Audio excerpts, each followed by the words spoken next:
Bonsoir à tous, nous allons parler du dernier film du MCU qui enfin, après, oh ça va faire 6 ans que la Fox a été rachetée par Disney, et nous avons enfin les 4 fantastiques. Il s'est fait un petit peu attendre le garçon, et bon maintenant qu'il est là, est-ce qu'il est bien? Est-ce que ses premiers pas sont réussis? Eh bien on va voir ça.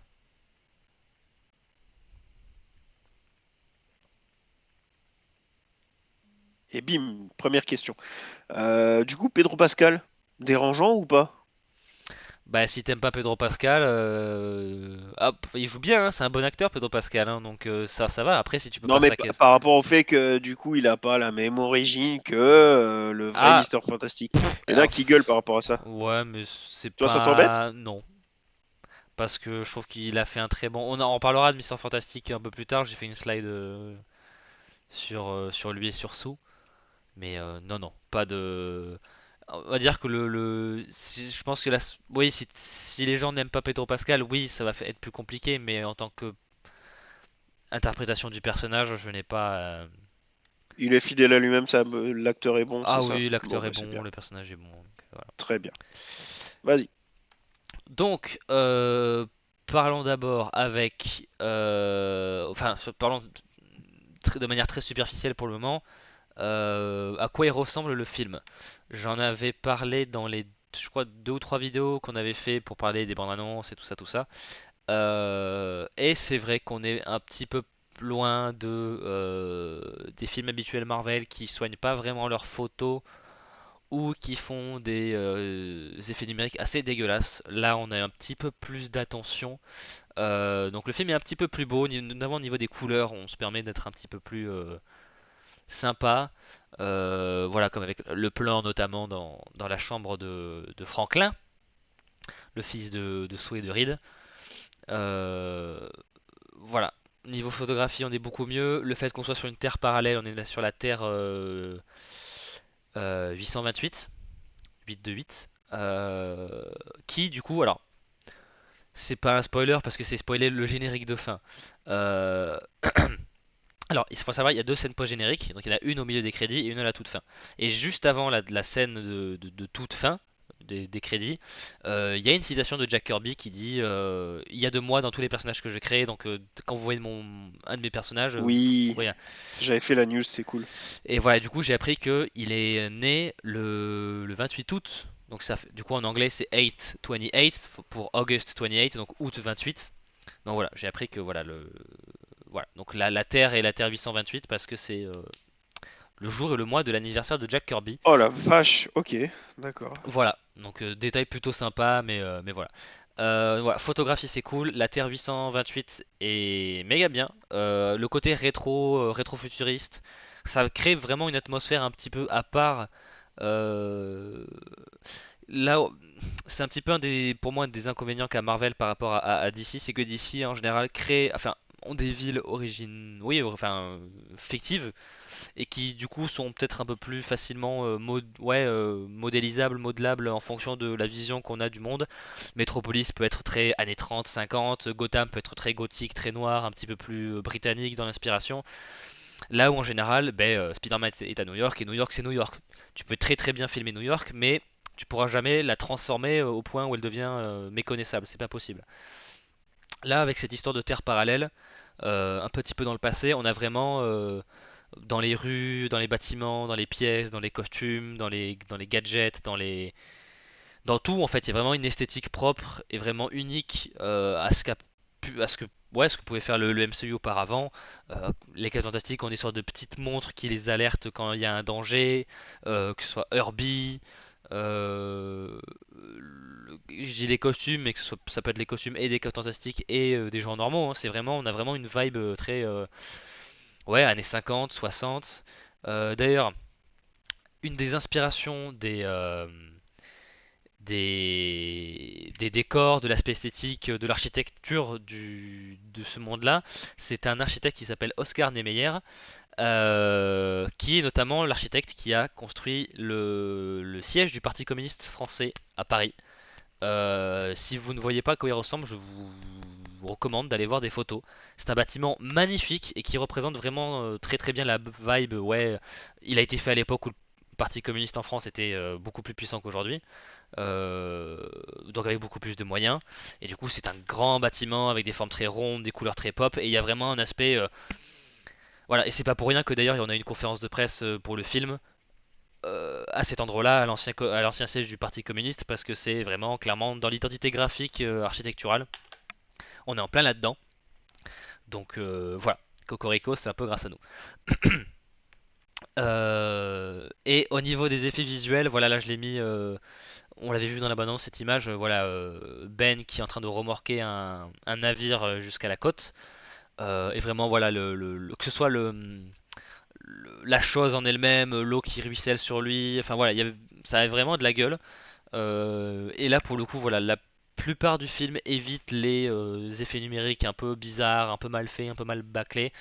C'est pas parfait, il y a des trucs qui sont pas. Par exemple, je trouve que Superman est beaucoup plus propre globalement en termes Le film a eu plus de temps de post-prod, hein, c'est normal. Mais voilà, je pense qu'on aurait pu laisser quelques mois de plus aux artistes des effets numériques pour peaufiner ce film-là, et ça aurait été encore mieux.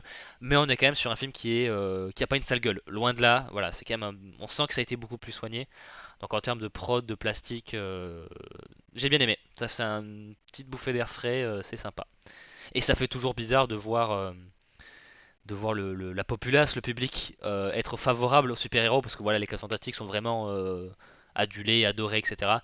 Là où en général, que ce soit dans l'univers Marvel, si t'es un mutant, ouais, tu peux aller crever dans un fossé quoi. Donc voilà, c'est sympa. J'ai bien aimé ça, ce point-là. Alors, on sait que dès le début du film, ça fait plusieurs années qu'ils sont en activité. Hmm. Est-ce qu'il y a un réel intérêt scénaristique? Ils en parlent? Ça apporte quelque chose au film? Ou c'est vraiment histoire d'éviter l'origin story?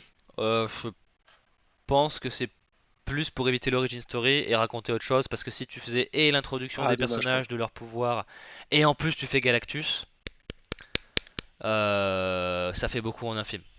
Donc Mais outre ça, ça n'apporte rien, c'est dommage. c'est peut-être aussi pour que toute l'histoire avec Franklin soit un petit peu plus crédible aussi que Ouais, pour dire qu'ils ont déjà un gosse? ouais voilà pour être ouais parce qu'après D'accord. moi j'étais pas spécialement enfin ça m'aurait fait un peu chier qu'ils reviennent sur les origines enfin il y a pas besoin ils réexpliquent un peu comment c'est arrivé etc il y a des images d'archives etc mais c'est Ah moi non, ça me je dérange pose pas. pas la question parce que les origines m'ont manqué. C'est Hmm. juste que quitte à dire qu'ils sont déjà en activité, j'aimerais bien qu'on joue la carte vraiment à fond, quoi. C'est surtout pour ça que je pose la question. Ouais, après il y a il y a quelques trucs dans le film où c'est quand même bien qui est enfin non si je Après, viens déjà, s'ils sont adulés, c'est qu'ils sont connus. Donc déjà voilà, là, ça c'est ce sous-entend que que ça... j'allais dire. Il y a un Voilà. truc avec l'opinion publique et avec d'anciens méchants, etc., prennent vraiment, enfin, qui pourraient pas exister si c'était leur origin story. Donc en fait, Ah, donc ils rebondissent un peu dessus quand même. voilà, il y a Même des si c'est indirectement, alors ok. en fait, ils auraient pu faire sans, mais ouais, il y a des trucs dans le film où qui sont justifiés parce que voilà, les quatre antiques sont là, c'est normal. Donc voilà, ils prennent un petit peu parti du fait que c'est pas une origin story. C'est pas le truc principal, mais voilà. Mais contrairement Ok. à, par contre, contrairement à Superman, j'ai un peu moins l'impression d'être largué. Parce que Superman, il y avait un peu le côté, ouais, t'as un peu, parce que disait Mac, t'as un peu l'impression de prendre la saga au bout du troisième film ou un truc comme ça. Superman, il y avait un petit peu ça. Alors moi, ça me dérange pas trop parce que je peux combler le lore avec ce que j'ai, etc. Ça me ferait un peu chier de rater des méchants iconiques qui sont genre vraiment intrinsèquement liés au début du personnage, mais je crois pas que ce soit le cas pour Superman, donc ça doit aller. Là, on a un peu la même chose où voilà, au début du film, on a un sorte de montage où on les voit affronter divers méchants, plein de menaces, etc. Donc il y a moyen d'avoir quelques clins d'œil, mais après, j'ai pas eu l'impression d'être téléporté dans dans un truc que je comprenais pas, donc voilà, ça reste assez light quoi. Ça se mange bien. Euh, on entre dans le nerf de la guerre, bien évidemment. Les personnages, voilà, parce que les 4 fantastiques, si tu ne réussis pas tes 4 fantastiques, bon, ce serait un peu con. On commence par Ben et Johnny. Et je vais commencer par celui qui est le moins développé, je dirais. Ce qui est un peu dommage parce que je trouve que. Alors j'aime beaucoup l'acteur qui le joue, il est dans The Bear, etc. Euh, bah, là, dans The Bear, vu que je sais que tu as regardé au moins maintenant, c'est Richie dans The Bear. C'est le mec insupportable. Oui, c'est Cousin. Formidable. Mais du coup, il faut persévérer. Si tu le trouves encore insupportable, c'est qu'il faut que tu persévères. Ouais, bah, Euh, ma femme, on avait abandonné tous les deux. Ma femme ne reprendra pas. Bon, bah, ouais. je vais peut-être un peu continuer, moi, mais en fait, ça crie. Mini parenthèse de Bear. Le personnage, il a flingué, il est insupportable et surtout, Ah ça oui. crie tout le temps, quoi. Ah Tu sais, oui. moi, j'ai quand même trois gosses, ça crie déjà beaucoup. Alors, si quand je mets une série, ça gueule encore plus. Ah, mais non, quoi. Ah non, mais là, Je peux alors, dans ce cas, comprendre. tuez-moi, quoi. Ouais. Ouais, ouais. Bah, ça s'améliore avec le temps. Moi, j'ai. Ouais, Alors, je Euh, continuerai un peu encore. euh, Donc voilà, donc Ben Grimm, la chose, interprété par Ebon Moss Backrack. Très bon travail. En plus, voilà l'acteur comme voilà, enfin l'acteur est juif, donc ils ont fait les choses bien comme il faut, que ce soit en dehors et dans le film. C'est celui qui est le moins développé. Alors il y a un petit gag sympa autour de It's Clobbering Time, j'en dis pas plus. C'est sympa, c'est mignon. La conclusion est bien amenée, enfin est sympathique. Mais voilà, après voilà, le personnage est vraiment. On sent qu'il y a une certaine mélancolie, voilà, notamment avec l'image que j'ai mise où voilà, il est en train de voir un documentaire sur les cas fantastiques et la télé se coupe au moment où on voyait son visage humain et ça coupe, on voit son reflet. Bon voilà, c'est très voilà. Donc on sent qu'il y a quelques mélancolies, mais il dit clairement à Reed lors d'un dialogue, enfin c'est pas ta faute. Enfin voilà, donc on est vraiment, il est pas, il se sent pas prisonnier ou en tout cas ouais prisonnier de son apparence, etc. Il vit très bien, mais on sent qu'il y a une sorte de petite mélancolie. Euh, mais à part ça, bon voilà, il est quand même, il a ses talents, il est intelligent, etc. C'est d'ailleurs un point fort du film, tout le monde est intelligent. Euh, Attends, je sais plus son nom, la fille de Richie, elle faisait un truc.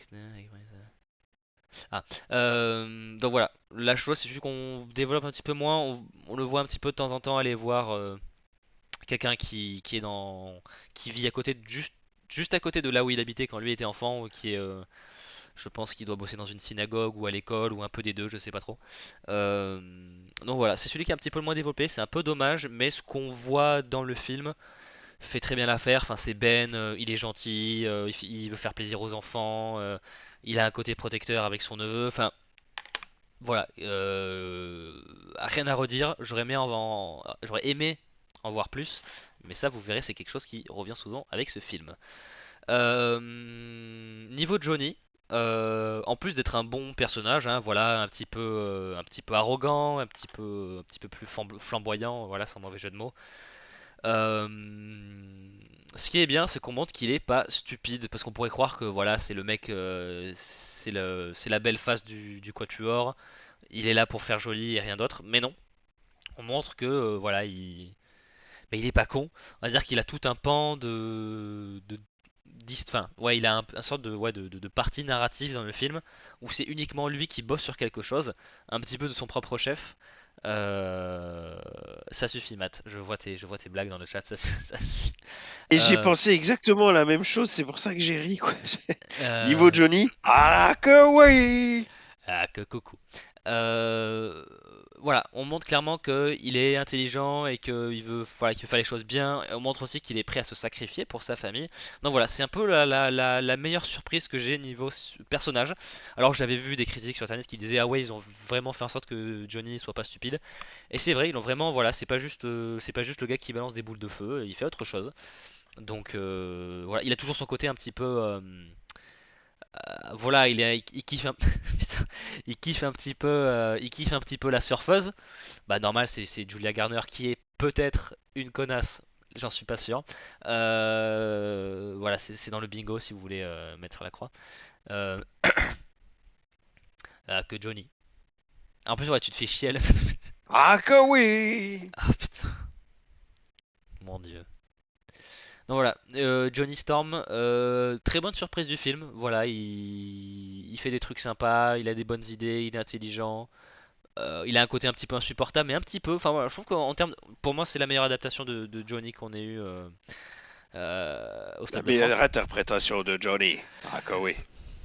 Salut Alexandre, c'est Johnny. Attends, j'arriverai plus. C'est évident que la meilleure interprétation de Johnny, quoi. Mais même la phrase, elle fout la merde. Tu t'en rends Oui, compte bah quand même? non, j'ai pas fait exprès, mais c'est pas grave. Salut Radio Coast City, c'est Johnny. C'est Johnny! Non. Putain, Optique 2000, tout à fait, c'était lui Optique 2000. Oh là là, ça me ramène en enfance. Donc voilà. Ben, c'est dommage, j'aurais bien aimé en voir plus parce qu'il a été bien fait. Et Johnny, bonne surprise. Et lui, je pense qu'on voit bonne quantité. Enfin, la répartition est bien. Donc voilà, Ben et Ah bah, tu Johnny. m'étonnes, bonne surprise, il apparaît dans le film alors qu'il est mort. Ah ouais, bah, le budget CGI a dû exploser pour reconstruire Ah ouais, artificiellement. Ah là là là là là.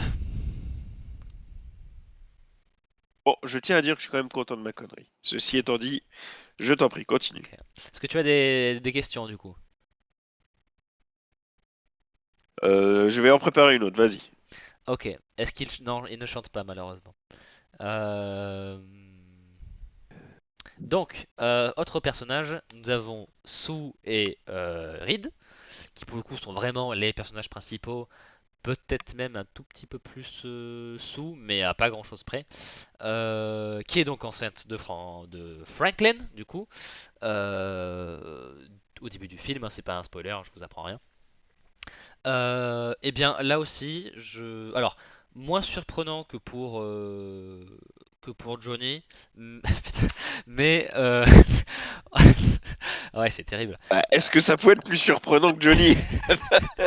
C'est vrai, c'est vrai. En plus ouais Johnny allumait le feu, ah putain de merde quoi.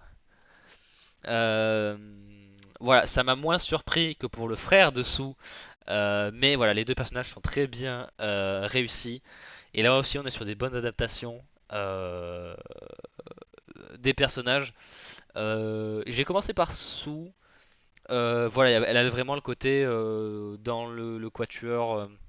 C'est un peu celle qui est la représentante publique. Elle est aux Nations Unies, elle mène des programmes pour la paix, elle essaie de négocier avec ses ennemis. Enfin voilà, donc il y a un côté.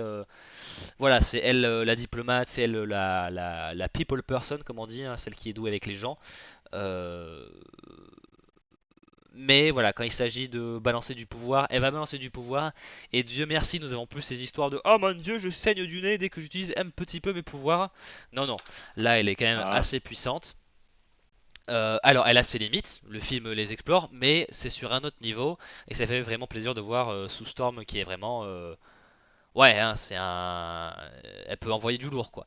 Donc c'est sympa. Et je trouve la visualisation de ses pouvoirs réussie. Voilà, le côté de manipuler le spectre lumineux avec des sortes de d'arc-en-ciel. Enfin, voilà, c'était plutôt cool.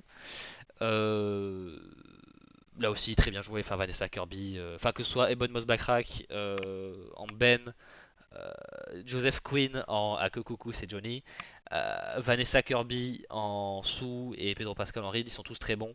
Enfin, tout le monde est bon dans le film hein, globalement. Euh, donc voilà. Et pour finir par Reed, on le voit, alors je préfère le dire maintenant, on le voit pas trop utiliser ses pouvoirs, pas tant que ça. Par contre, on le voit beaucoup être un scientifique, un génie. Donc là où dans les interprétations, enfin les adaptations d'avant, on le voyait beaucoup dans l'action, etc. Là, on est niveau action, il est un peu plus en retrait. Il peut pas trop s'étirer, enfin il peut s'étirer quand même, mais il a des limites assez plus basses que je pense que les autres versions dans les autres films, etc. Euh, mais n'empêche qu'il y a un côté. Je trouve quand même qu'on est sur la meilleure adaptation de Reed parce que on a tout le côté de. On aborde sa personnalité, voilà, qui. C'est pas dit explicitement dans le film, mais il y a un côté. Ouais, Reed, il est. Potentiellement enfin sur le spectre, enfin potentiellement, quasiment sûr qu'il est sur le spectre autistique. Il y a du problème avec les gens. Voilà, soit un dialogue avec lui en mode des fois, toi être, enfin, bah, quand, tu me diras le vrai aussi, même si c'est pas forcément poussé à ce point-là, systématiquement. Mais c'est quand même oui, un point qui est frôlé assez oui, régulièrement, hein. oui, oui, mais c'est pour ça que je dis que c'est une bonne adaptation parce que dans les comics, il y a aussi un côté de, il est, ouais, il est un peu, ouais, il est sur le spectre autistique, il a du mal avec, enfin, a du mal à communiquer avec les gens. Et là, le film le retranscrit plutôt bien. Il y a un, Il y a une scène un petit peu de dispute entre Sue et Reed assez tôt dans. Je sais plus si c'est assez tôt dans le film. Mais où en gros elle dit des fois. Bah des fois quand tu es toi-même, ça peut finir par me faire du mal. Dans le sens où bah, il est peut-être pas forcément très communicatif, ou il exprime pas ses sentiments, etc. Donc voilà, on met un peu l'accent sur. Bah, et même Reed hein, dit voilà aussi à ses enfants, enfin à son fils, je veux pas. J'aimerais bien que tu sois pas tout à fait comme moi, quoi, parce qu'il y a un truc qui est un peu cassé. Qui est un peu cassé en moi et voilà donc voilà on met vraiment l'accent sur vraiment sa personnalité, son intellect, sur son anxiété, enfin il y a Sue d'ailleurs aussi hein, parce que voilà avoir un bébé quand on est altéré génétiquement et tout ça c'est toujours un peu compliqué. Donc voilà je trouve que ça surtout pour Sue et Reed on explore bien ben voilà qu'est-ce que ça fait d'être un parent, l'anxiété, euh, la relation de couple, etc. Donc c'était voilà j'ai beaucoup aimé ces interprétations et ces personnages là. J'ai réussi à en caser 3 sur 4. Il me manquait que la chose, parce que là, du coup, vous avez Johnny qui souride. Ben non, du coup, il faut inverser la photo. Il faut mettre Reed en haut pour qu'il soit sous Reed. Ah, ah bah non, ah mais non, il est en train de Ah, sourire. sous Reed. Ah oui, d'accord, ok. Ah oui. Oh là là, mais qu'est-ce qu'on est drôle, mais qu'est-ce qu'on est drôle. Ça performe ce Mon soir, Dieu, hein, à mon la Dieu, mon Dieu. vache. Pas que Johnny. Il y a un moustique. Ouais, petite question. Euh, Est-ce que au niveau du timing, tu as trouvé que le film était correct? Alors, pourquoi je te pose la question? Parce que on le sait maintenant, il y a énormément de scènes qui ont été coupées parce que le film était déjà trop long. Est-ce que c'est quelque chose que tu ressens dans le film? Joker, j'y réponds un peu plus tard dans une slide d'après. Alors continue. Donc, nous parlons. Enfin voilà, le film met en avant la menace de Galactus. J'allais dire galactique, mais non, Galactus. Et nous avons bien évidemment son héros, son hype girl, son hype woman, comme on dit, qui vient pour dire vous allez tous crever, bande de bâtards. Elle dit pas bande de bâtards, elle est même plutôt assez. Pas, un minimum de compassion, on va dire. Nous avons le héros de Galactus, la surfeuse d'argent, qui n'est pas Norinrad, mais Shalabal. Alors je sais pas s'ils viennent de la même planète ou pas, ça je pourrais pas, je ne suis pas assez versé dans le lore du surfeur d'argent pour vous le dire. Mais voilà. Déjà, voilà, comme j'ai dit tout à l'heure, en termes d'effets numériques, rien à redire sur comment est foutu le surfeur d'argent. Le travail des reflets est très très cool. Il y a même un plan notamment où c'est fixé juste devant sa tête et on la voit en train de voler, en train d'aller hyper vite et on voit les reflets des gratte-ciel autour. Enfin, défiler du coup, sur sa tête chromée, du coup, à toute vitesse. Donc voilà, il y a vraiment des trucs sympas. Des fois, on a vraiment des très très gros plans sur son visage. Et par exemple, quand Johnny essaie de la rattraper à un moment, on voit Johnny dans le reflet de la tête. Enfin voilà, donc techniquement, ils ont vraiment assuré le. Eh, putain, vous savez quoi ce soir dans le chat, sans déconner ça... Donc voilà, sur le plan technique, rien à redire avec le surfeur. Et sur le plan du personnage en lui-même, c'est du surfeur classique. Alors, c'est pas du Norinra, donc c'est pas tout à fait la même chose, mais le surfeur d'argent a quasiment souvent la même, putain, la même histoire, la même backstory, la même motivation. Donc, on va pas réinventer la roue. Mais il y a tout un pan du film qui est un peu dédié à elle et à Johnny, qui un peu démontre son intelligence, qui non pas ne lui chante pas une chanson, mais qui voilà tente un petit peu de percer son secret à la surfeuse. Oui, Euh... c'est ta faute en fait. Le chat a mal compris quand t'as dit hydratez-vous. Putain de merde. Donc voilà, surfeur d'argent, ouais, bonne adaptation. Ils n'ont pas cherché à trop complexifier le truc. C'est peut-être l'élément du film qui est un petit peu le moins surprenant. Enfin, disons que bon, j'ai vu arriver certaines choses, mais ça m'a pas gâché le truc. Voilà, l'actrice fait bien le taf, etc. Voilà, potentiellement une connasse, je sais pas, faudrait que je vérifie, peut-être pas, mais voilà. Donc, Après, tout le monde n'est pas un connard sur Terre non plus, Martin. non, mais Avec un quand, peu de ouais, chance, elle est sympa, quoi. je sais pas, il faudrait que je vérifie les trucs que j'ai vus, mais voilà. Donc, moi, j'aime pas trop les sionistes. Donc voilà, voilà. Chauffeur d'argent, ça va. Évidemment, nous avons le patron derrière. le Galactus, qui pour mon plus grand plaisir est, bon on le savait, hein, mais un gros mec avec un casque violet avec des cornes, ça fait plaisir. Fuck les nuages, c'est fini les nuages. On voit ce que j'allais dire, un vrai Galactus, quoi. Voilà, un vrai Galactus. Alors, j'ai vu des images sur Twitter. Alors, des gens qui prenaient en photo leur écran de cinéma, déjà aller crever dans un fossé. C'est revenu souvent, mais aller crever dans un fossé. Par contre, ça m'a permis de voir ce que donnait le film en IMAX. Du coup, en fait, les bords supérieurs et inférieurs de l'écran, bah, du coup, s'élargissent pour avoir une image quasiment pas carrée, mais pas très loin, qui en général sont bien pour filmer des grands espaces ou des grands objets. Enfin, ça aide d'avoir vraiment voilà, une grande image bien impressionnante. Et du coup, pour un personnage comme Galactus, c'était plutôt adapté. Et c'est vrai qu'il y avait un côté plutôt cool dans le fait de voir Galactus beaucoup mieux filmé. Là, parce que là, par exemple, mettons sur un, un cadre IMAX, sur l'image que j'ai mise là, qui est issue du film, vous aurez son casque ne serait pas coupé au niveau de ses cornes en haut, et vous auriez quasiment un bon bout de son torse visible. Donc voilà, il y aurait vraiment une impression vraiment de qui rend un petit peu plus, ouais, l'image est plus verticale en gros, et du coup il occupe l'image différemment. Par contre, je sais que dans certains plans, il était moins impressionnant parce qu'en fait, vu qu'on voyait plus de choses, mais qui n'étaient pas forcément au premier plan, etc., et qu'on voyait des gratte-ciel avant, etc., des fois, il était même au milieu, on va dire, du cadre IMAX, ce qui fait que ça la rendait moins imposant. Parce que là, par exemple, Galactus, à chaque fois qu'on le voit, on ne le voit quasiment jamais en entier. Il déborde du cadre quasiment toujours. Donc ça c'est bien. Du coup je pense préférer regarder le Galactus comme ça quand il est trop grand pour l'image quoi. Concernant les effets spéciaux, j'avais l'impression, à travers les bandes annonces que j'ai vues, qu'il y avait quand même une volonté de, pas non plus de mettre zéro 3D, mais de trouver un peu un juste milieu avec le bidouillage un peu à l'ancienne. On n'a pas non plus du stop motion, hein, c'est du stop motion, c'est pas ce que je suis en train de dire. Mais par exemple, là, l'image que tu as mis en haut, où c'est pas juste de l'informatique, quoi. J'ai l'impression que t'as presque l'impression que c'est un mec qui a été mis devant une véritable image de New York, quoi. Donc un peu plus old school, j'ai envie de dire.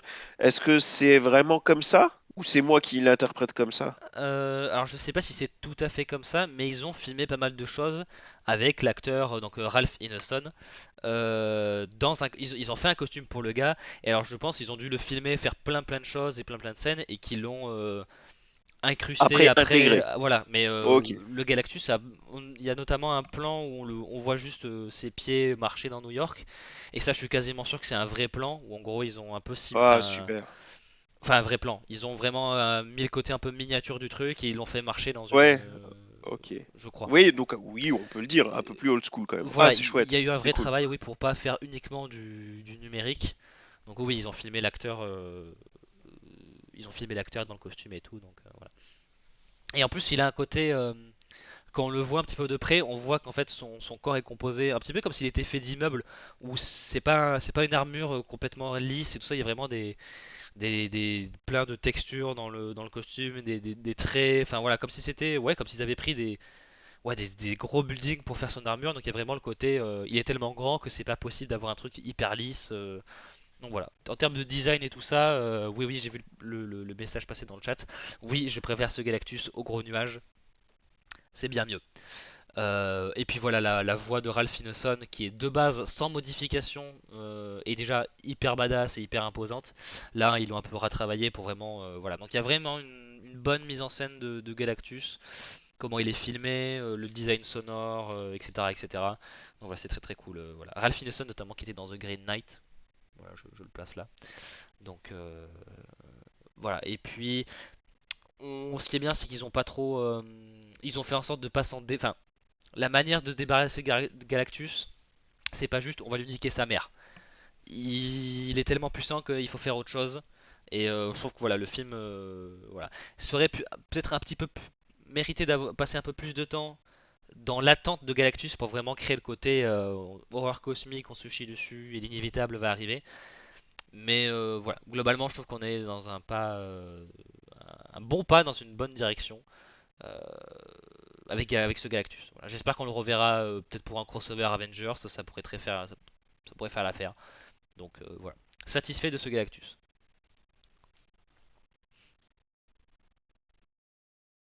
J'ai une question, mais je pense que la réponse est spoilante. Donc je te la poserai tout à l'heure quand on sera Ok. plus que tous les deux.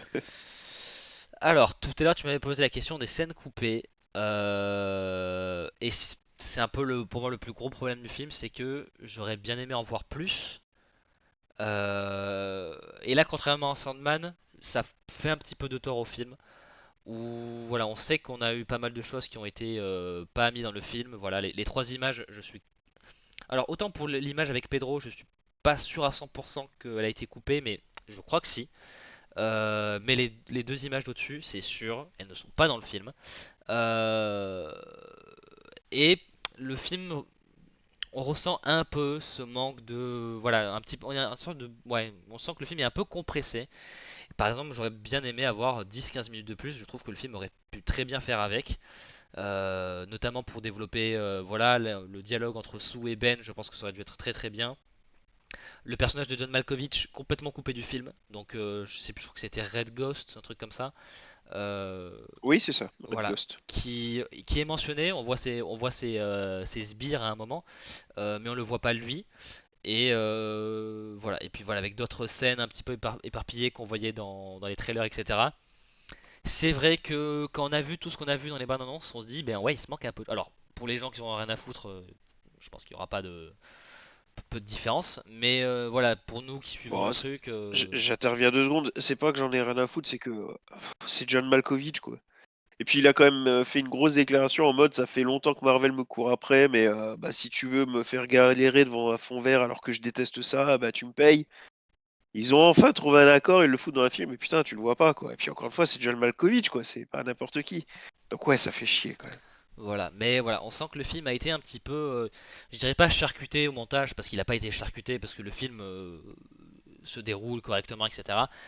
Mais quand on sait qu'il y avait tous ces autres trucs, et quand je vois la qualité des scènes qui sont restées dans le cut final, je vois pas. Et l'idée de ne pas faire de director's cut, je trouve ça vraiment dommage, quoi, parce que pour une fois que j'en voudrais une, c'est qu'on ne peut en faire. Donc voilà, je trouve que c'est un peu dommage. Donc voilà, où est le reste, Kevin? Il y avait un truc comme quoi apparemment ils ont pas fait les effets spéciaux pour économiser de l'argent. Au bout d'un moment, il faudrait peut-être penser au plan qu'on veut faire avant la production pour que on puisse Ouais. vraiment avoir un truc plus cohérent et qu'on sente pas un sorte de manque. Alors je dis pas que le film en pâtit énormément de ces scènes coupées, mais je pense que le film aurait été mieux avec. Donc voilà, et là le film fait un tout petit peu moins de 2 heures, je crois. Donc il est bien rythmé, il n'y a aucun problème, mais je pense que le film aurait pu faire ouais 10-15 minutes de plus. Et je pense qu'il n'aurait pas vraiment été stoppé dans son élan, donc voilà, je trouve vraiment dommage de ne pas Pour ceux avoir. qui se posent la question, la news est tombée aujourd'hui même, hein, ou alors hier grand maximum, hein. Donc le réalisateur Matt Shakman, je crois, Ouais, qui dit que clairement il n'y aura pas de version longue ou de director's cut. Parce que bah, le problème, c'est que presque tout ce qu'il a supprimé parce que le film il était trop long, c'était des scènes qui nécessitaient des effets spéciaux. Et des effets spéciaux bah, qui du coup n'ont pas été faits. Donc si là tu les rajoutes dans la version longue, ça sous-entend que bah, tu te retapes tout le travail de post-prod, quoi. Donc c'est pas possible. c'est dommage en effet. À Voilà. quoi ressemble la relation de Mister Fantastic et Suzanne? Euh, Satisfait? oui, oui, parce que je disais un petit peu, genre on voit qu'ils sont un petit peu. Alors globalement, enfin Parce ça que se voit tu qu'ils. disais les personnages un peu entre guillemets séparément, mais le couple ressemble à quoi? Bah c'est un vrai couple quoi, ils sont vraiment, ça se voit qu'ils s'aiment vraiment, ils sont genre l'un pour l'autre, mais ça se voit qu'il y a aussi des failles en mode, des fois je sais pas trop comment communiquer avec toi, le fait qu'aussi qu'il y ait un truc autour du bébé qui fragilise un petit peu aussi de temps en temps leur relation, un petit peu leur foi l'un en l'autre, etc. Mais il y a pas de, c'est pas ce genre de drama inutile en mode, ouais, ça force pas le conflit quoi que ce soit. J'ai l'impression que c'est assez naturel en fait. Donc ça essaie pas Ok, d'en faire trop. J'ai bien aimé. tant mieux. Ok, Voilà, ok. oui, oui, oui, oui. Il y a une bonne alchimie et tout, donc voilà. Et puis que ce soit après Ben et Johnny, pareil aussi, il y a vraiment le côté, ouais, c'est les deux gosses du truc et enfin Johnny surtout aime bien faire chier Ben. Ben est très chill, ce que j'aime beaucoup. Genre, il est très. Voilà, Tu l'as vu en VO ou VF? VO. Voilà, donc je pourrais pas dire. Et Il j'avoue, s'exprime comment, Ben? Parce que pour la première fois, encore une fois, je lis pas beaucoup de 4 fantastiques. Donc si ça se trouve, il le fait tout le temps. Mais là, dans le comics de Ryan North, il a une façon très particulière de s'exprimer, Ben, hein. Très très très particulière, hein. Il mâche les trois quarts des mots. Énormément de mots coupés, d'abréviations. C'est un peu particulier, hein. non, là il y en a pas. Après, vu qu'en fait, vu que c'est des fantastiques, enfin des 4 fantastiques un peu rétro, ils ont vraiment un petit peu le parler de. Ah, je dirais pas, s'ils sont pas un vieux Ok, parler mais des là, années c'est plus 50. le dialecte, le vocabulaire, alors. Ok. Là, non, non, vraiment, Ben il parle normalement. En plus, ils sont pas modifié la voix de l'acteur pour qu'il y ait un aspect un peu rocailleux. Non, il a vraiment sa voix. Ou alors ils ont très peu modifié, je sais pas trop, mais pour moi, ils ont pas du tout modifié la voix de l'acteur et et il parle. Alors, je sais pas d'où il vient Ben dans les comics, s'il est new-yorkais ou pas, mais non, il y a pas de spécificité de langage particulier, donc voilà. Ok. Ah, bonne question de Dr Bishop. Niveau humour, ça va, ils se sont calmés. Ça a d'abord été ok, c'est pour ça que j'ai trouvé. Ouais, là, je trouvais que les aspects humoristiques étaient pas trop mal. Ils ont pas trop forcé avec. Il n'y a pas de blague en mode oh, il est juste derrière moi. Non, il n'y a pas de truc comme ça. Il y a quelques blagues en mode. Un moment, genre Johnny est en train ils sont dans le vaisseau. Il y a une course. Il y a une très très bonne course poursuite entre la surfeuse d'argent et le vaisseau des 4 fantastiques, un peu en milieu de film. Très très bonne scène, très inspiré Interstellar, mais j'aime beaucoup Interstellar, donc y a aucun problème. Euh, et du coup, Johnny est un peu au canon du vaisseau, en train d'essayer de tirer sur la surfeuse d'argent. Et je sais pas, Ben lui fait une réflexion, je sais pas quoi, et il dit: je te dis pas comment piloter mon vaisseau, donc toi tu me dis pas comment tirer sur la nana sexy sur la planche. Un truc comme ça. C'est voilà, c'est des bon, c'est Johnny Storm, tu vois, donc c'est voilà. Oui, ça colle au perso. Voilà, c'est des petites touches d'humour comme ça, mais je trouve que c'est pas, ça colle au personnage quand il y en a. Ça veut pas forcer un truc. Et par contre, ce qui est bien, c'est que quand il y a des moments plus dramatiques, émotionnels, un peu plus sérieux, on vient pas les désamorcer. C'est vraiment, à un moment, il y a une scène où sous, c'est une scène assez importante, quoi. Il y a des enjeux assez importants, assez émotionnels. Voilà, on essaie d'appeler, on va dire, à la compassion de la foule. Et on vient pas désamorcer la scène avec quoi que ce soit, on laisse jouer tel quel. Et moi, à partir du moment où on fait ça, je serais beaucoup plus clément sur l'humour, même si là, pour le coup, l'humour est pas genre est là, mais il est pas omniprésent, on le met pas dans ta face, et ça passe bien. Donc voilà, aucun souci là-dessus. Du coup, je pense que la question, enfin la réponse à la question est quand même assez évidente, mais je demande quand même. C'est le meilleur film 4 fantastique Oui, jusque-là, c'est ça? oui, oui, Ouais. c'était pas très Bon, bah, compliqué, c'est bien. mais oui, oui, C'était pas très compliqué. oui, oui. Je pense que j'ai légèrement préféré Superman aux 4 Fantastiques, notamment Ok. parce que les 4 Fantastiques, j'ai vraiment l'impression que, ouais, on aurait pu avoir plus, on aurait pu avoir un peu plus de choses. Mais globalement, si tous les films MCU pouvaient être comme ça à partir de maintenant, ce serait très très bien. Et on aurait un truc très solide de bout en bout. Voilà. Bah, il y en a qui ont dit qu'il y avait un avant, un après le film 4 fantastique, mais bon, attention, c'est On peut-être le dit les à chaque mêmes fois. que ceux qui ont dit il y a un avant, un après Ironheart, tu vois. Oui, Donc non, bon. non, là, là on est sur un film un peu plus marquant, un peu plus important. Après, si ils font tous les autres films comme ils l'ont fait celui-là, en termes d'attention aux détails, voilà. Oui, je veux bien que ce soit l'avant et l'après. Enfin, si c'est à partir de maintenant, on fait des films aussi bien que celui-là. Moi ça me va. Franchement, je suis pour. Le seul truc qui me fait un peu chier, c'est que j'aime beaucoup cette équipe-là, ces 4 personnages-là. Et C'est spoilant, Docteur Bishop. il y en a deux. Il y en a deux des scènes post-génériques. Il y en a une importante, une qui est fun. Voilà, j'en dirai pas plus. Euh, mais voilà, quand je vois ce casting-là, ces personnages-là qui, pourtant, tout le monde n'était pas forcément très hypé par ces choix-là en termes de casting. Je trouve qu'au final, ils fonctionnent très très bien. Euh, Quand je sais que inévitablement ils vont que ce soit dans un cas fantastique après ou dans l'Avengers Doomsday, quand je vois qu'ils vont aller se taper contre Doom, mais que Doom c'est Robert Downey Jr., savoir que je ne suis pas du tout fan de cette décision de casting.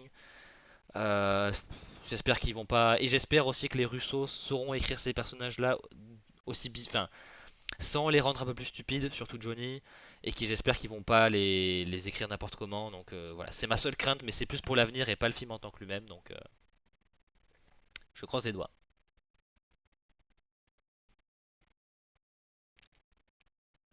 Alors qu'est-ce qui se passe? T'as dit, je croise les doigts. Ouais, Non, non, je plaisante. et non. Alors oui, Mac, bah en fait enfin, c'est Internet, hein. Tout est le tout est le meilleur film ou le pire film du monde. Il n'y a aucun d'entre deux. Oui, non, mais ça, c'est horrible. C'est vraiment Les gens n'ont plus d'esprit critique. voilà que je suis un podcast qui s'appelle The Weekly Planet qui parle notamment de comics mais pas que. Et en gros, à chaque fois qu'ils vont voir un film et tout ça, ils ont volontairement leur système de notation, c'est est-ce que c'est le pire film de tous les temps ou le meilleur film de tous les temps. Et ils disent il n'y a pas de milieu parce que de toute façon sur internet ça n'a pas d'importance. Donc voilà, c'est un peu leur running gag et c'est vrai que voilà. Voilà. Non, sérieusement, j'ai pas mal aimé ce film. Ouais, ça donne envie quand même, ça fait plaisir. Oui, oui, c'est un bon film. C'est pas le meilleur. Je pense que j'ai préféré Thunderbolts, par exemple, mais c'est quand même un bon film. C'est des bons 4 fantastiques. Voilà, j'espère que, comme j'ai dit, hein, si Marvel fait des films de cette trempe-là à chaque fois, ce serait bien. Ce serait très très bien. Donc voilà, j'espère que le film va marcher et tout ça, et on croise les doigts pour la suite. J'espère qu'ils vont pas faire n'importe quoi.